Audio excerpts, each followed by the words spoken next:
America के अंदर शादी के झमेले। For any newcomer to America, शादी एक बहुत बड़ा प्रोजेक्ट है जिसको वो अंडर एस्टिमेट कर जाता है। एटलीस्ट मैंने किया था, मैं लकी रहा फिर भी, क्योंकि मैंने बहुत मेहनत की, टू बी वेरी ऑनेस्ट। मैंने कई बार वीडियो में प्रचलित हूँ, मैंने क्या क्या मेहनत की थी।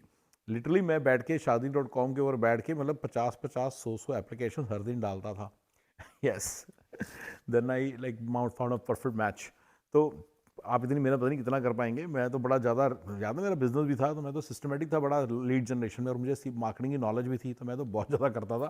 तो इसलिए आप प्लीज़, पता नहीं कि मेरे जितना कर पाओगे कि नहीं, बट अगर आपको रियली जानना है कि शादी कैसे करें, मैंने कैसे की, और उससे अगर आपको टिप्स लेने, जरूर आपके लिए वीडियो बना दूंगा, ठीक है ना। Now let me right it down actually.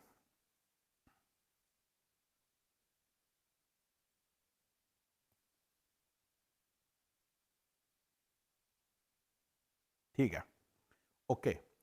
सो अब बताते हैं कि शादी जो है अमेरिका में कैसे एक प्रोजेक्ट है। देखो, ये चीज़ बड़े लोग अंडर एस्टिमेट कर जाते हैं जब वो इंडिया से नए नए आते हैं।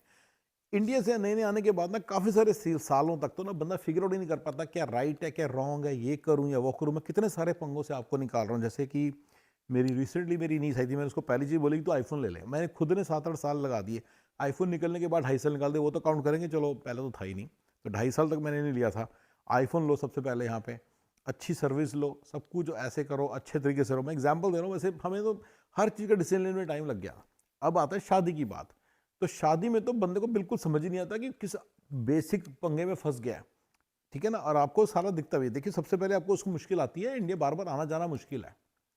और वो जब इंडिया जाता भी है तो हफ्ते 2 हफ्ते 3 हफ्ते 4 हफ्ते के लिए आता है। 4 हफ्ते से पहले बहुत सारा ग्राउंड वर्क अगर हुआ हुआ है, लड़कियां उसने देख रखी हैं, तो जाके उसका कुछ बन पाएगा, ठीक है। अच्छा, वो लड़कियां जो उसके साथ पढ़ती थी वो सारी उड़नछू हो चुकी हैं, वो सारी गायब हो चुकी हैं सीन से, यानी कि उनकी सबकी शादियां हो चुकी हैं। तो ये सारी जो चीज़ें हैं ये आपको आके हिट करती हैं, राइट। और ये चीज़ आपसे बैलेंस नहीं हो पाती। यस। मैं मतलब, अगर अगर कोई भी बंदा बोले इंडिया में था, उसको मतलब हजारों लड़कियां अवेलेबल थी, हजारों मतलब सैकड़ों, tens of girls were really available. लेकिन उसके बाद जब वो यहाँ पे आ जाता तो उसको लगता है ऐसे ही चलता है, ऐसे होता नहीं है। वो अगर वो एक्टिवली डेट करके एक्टिवली मतलब लड़की नहीं ढूंढेगा ना, तो उसको लड़की वड़की नहीं मिलने वाली। और अगर उसने इंडिया जाना है तो उसको अच्छा, मतलब इंडिया में जो सी लड़की उसको डेट थोड़ी कर रहा है, ये डेट तो यहाँ पे थी ना लड़का, वो तो यहाँ पे था ना। तो ये भी पूरी प्रॉब्लम का एक बड़ा इंटरेस्टिंग एस्पेक्ट है। आपको अच्छी लड़की अगर इंडिया में चाहिए तो you have to be in India, right. आपको थोड़ा ढूंढना पड़ेगा, कुछ तो बात लड़कियों से मिलना पड़ेगा। वो सारा तो आप कर ही नहीं सकते, आप तो यहाँ हो। आप 30 दिन ले जाओगे, लड़की कहाँ से पकड़ोगे। तो आप अरेंज मैरिज पे आ गए। अरेंज मैरिज फिर घर वालों को बहुत सारा ग्राउंड वर्क करना पड़ेगा, 4-5 लड़कियां उनको सिलेक्ट करके रखनी पड़ेंगी। फिर आप जाओगे, उन 4-5 लड़कियों को देखोगे, तब जाके आपका कुछ काम बनेगा। इसमें मैंने बहुत सारे लोगों को पिसते देखा। तो गाइस मैं आपको बता रहा हूँ। अच्छा, दूसरी बात, अगर आप इंडिया गए, 4 हफ्ते में आपका काम नहीं हुआ, तो क्या अगले 4 हफ्ते में हो जाएगा? नहीं, अब अगले साल पे बात चलेगी जब आप इंडिया जाओगे। और आप देखो, ये ट्रम्प के कारण आप देखो इंडिया आना जाना कितना मुश्किल है स्टूडेंट्स के लिए। रिमेंबर, कितने सारे तरह था, इवन H1 के लोगों के लिए आना जाना बड़ा मुश्किल है। कितने सारे मैंने सुने H1 के लोग अड़ गए हैं पोर्ट ऑफ एंट्री पे। तो इस बात को समझो गाइस कि ये सारी जो चीज़ है ये भी चल रही है। तो ये सारा ट्रम्प का इशू, आना जाना इशू, अब काफ़ी लोगों को पता चला कि ऐसा भी कुछ होता है, पहले तो पता नहीं था लोगों को। तो ये सारी जो बीच में फंस जाते हो, और शादी वादी करने के लिए आपके पास एक ही अगर बेस्ट चॉइस आपको किसी से, अमेरिका में करो। अब अमेरिका में शादी करने के लिए आपको मतलब फिर बड़ी मुश्किल आएगी यार। क्योंकि जो जो देसी लड़कियां हैं वो तो आपसे शादी करेंगी ही नहीं। वो तो गोरों से ही शादी, मतलब वो तो देसी झाई के बॉर्न एंड ब्रॉट अप से शादी कर सकती हैं, क्योंकि उनकी इंडिपेंडेंट सोच है। आपकी तो सोच ही बड़ी क्लोज होएगी, जो मर्जी कर लो। मिसेज मूवी देखिए ना, आप ही के लोग देख के बनाइए ना मूवी।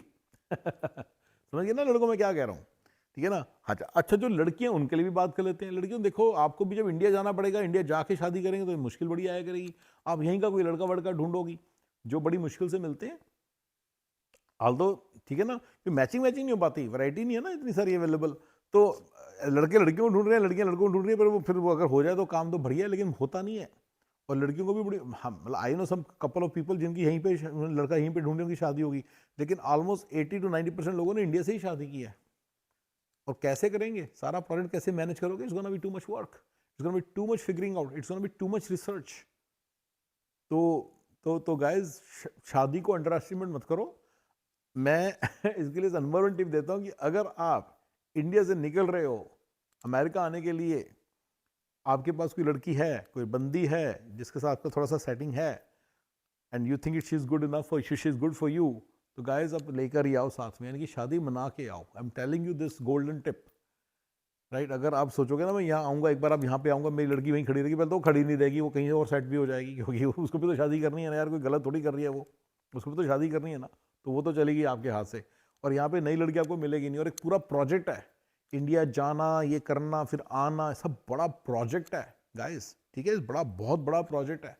और ये अगर अगर आपका वीज़ा सॉर्ट कर दिया, जैसे मैंने आपको बड़े सारे वीज़ा सॉर्ट करने के तरीके बताए, जैसे इन्वेस्टर वीज़ा वगैरह या ई2 वगैरह, वो भी हो गया ना, तो उसके बाद भी आप इंडिया नहीं जा सकोगे इतना फ्रीक्वेंटली, दूर भी तो बहुत है। मैं क्या जाता हूँ, मैं सिटीजन हूँ, मैं जाता हूँ इंडिया, नहीं जा सकता ना, इतना कहाँ जा सकता है इंसान। फ्लाइट भी तो है लंबी 24 घंटे की, और फिर जहाँ पे जॉब छोड़ के जाना पड़ता है। अच्छा, अगर कंसल्टेंट हो या वो ऑफिस में रहते हो, तो फिर आपको अनपेड लीव लेनी पड़ती है, या आपको बिलिंग आवर्स हिट होते हैं। तो आप ये सारी चीज़ों को मिला के आप देखो, आपको इस कंट्री में ये भी तो सिस्टम है कि रूल अर्न करना पड़ता है हर एक को, किराया तो पूरा हर महीने देना ही पड़ेगा आपको। फिर आप इंडिया चले जाओगे तो फिर कैसे करोगे? तो सारा कुछ मिला के डजंट वर्क आउट। तो आप इस वक्त तो समझो गाइस, इसमें रियल चैलेंज है और ये रियल प्रॉब्लम है शादी करना। और अगर आप अमेरिका में आ गए और आपको 2-3 साल हो गए, टिपिकली आपकी बंदी तो इंडिया वाली कहीं और चली जाएगी, शादी वादी करके निकल लेगी, और आप यहाँ पे बेवकूफ़ की तरह सेटिंग बेवकूफ़ की तरह बैठे होंगे, और आपके पास हाथ में कुछ नहीं होगा। तो टिप यही है कि जो लड़की आपकी इंडिया में सेट थी, उसी को सेट कर लो, और 2-3 साल के अंदर अंदर या उसको सेट कर लो, बस यही बेस्ट है। अगर आपने इसके ऊपर कुछ नीचे कुछ सोचा, फिर आपका कुछ नहीं बनने वाला, आपको बहुत चक्कर लगाने पड़ेंगे और उसके बाद भी सेटिंग नहीं बैठेगी। Okay guys, chill.